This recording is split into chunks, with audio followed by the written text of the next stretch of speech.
Mr. Secretary, New York abstains, courteously. Mr. Morris. What the hell goes on in New York? I'm sorry, Mr. President, but the simple fact is that our legislature has never sent us explicit instructions on anything. Never. That's impossible.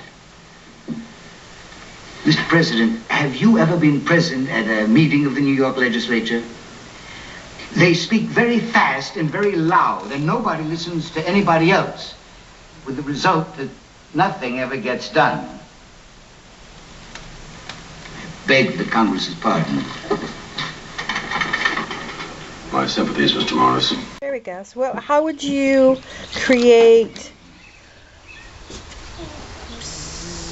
What would you say? How would you create a better way to tax or to pay off the debt in New York State? First of all, not increase the budget.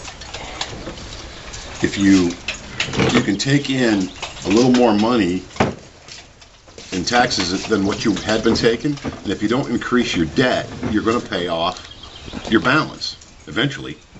You know, you've got to start somewhere. Like I said, I'd do a 10% across the board reduction in all departments in the state. 10%. Boom. This is what the money you have to live on. If you have to reduce your workforce, do it. But this is your budget, period. 10% reduction across the board. If your taxes stay the same, that means you'd be collecting 10% more than you are paying out. Eventually, you know, within years, your budget would start to get under control, or at least your deficit would start to get under control. And that's how Clinton did it when he was... Clinton was able to have a positive influx of money, a surplus of money, in his lousy 4 years as president. Well, how did he do it at the federal level? The reason how he did... well, yeah, but within the first 4 years, he was... Yeah, I know. He had the balanced budget. We totally took that deficit and got rid of it. And basically almost got rid of it. Yeah. Well, how did he do that? By reducing.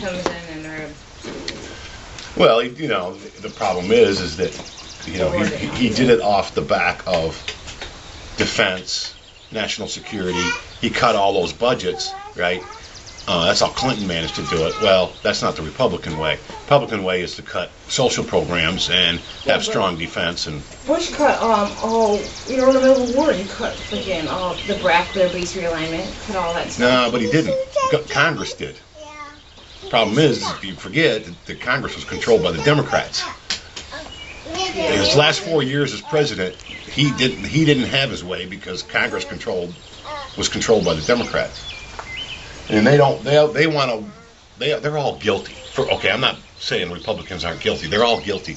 But the Democrats want to wash their hands of that Bush era, but they controlled Congress for the majority of the Bush administration. Mm-hmm. You know, and they owned those problems.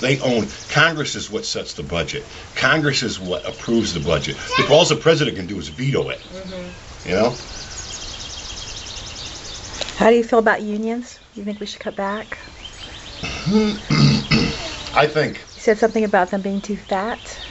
Well, I think there's different unions in different markets. You know? There are some industries that need a union to protect their employees, and there are others that it's just a major waste. You know? I mean, when automotive workers, unskilled laborers can walk in and start making $45 an hour to run a punch press and get full benefits and full retirement, it's ridiculous. I mean, these guys were high school freaking graduates that didn't have any formal education, making $40 an hour with no skill.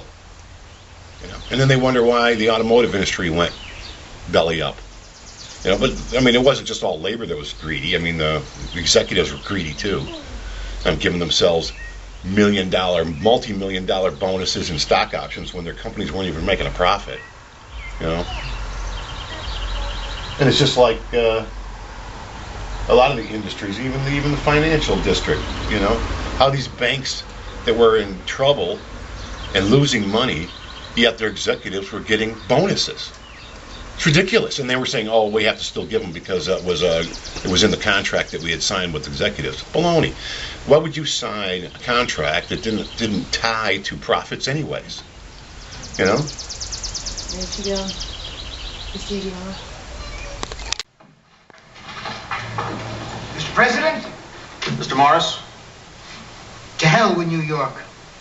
I'll sign it anyway. Thank you, Mr. Morris.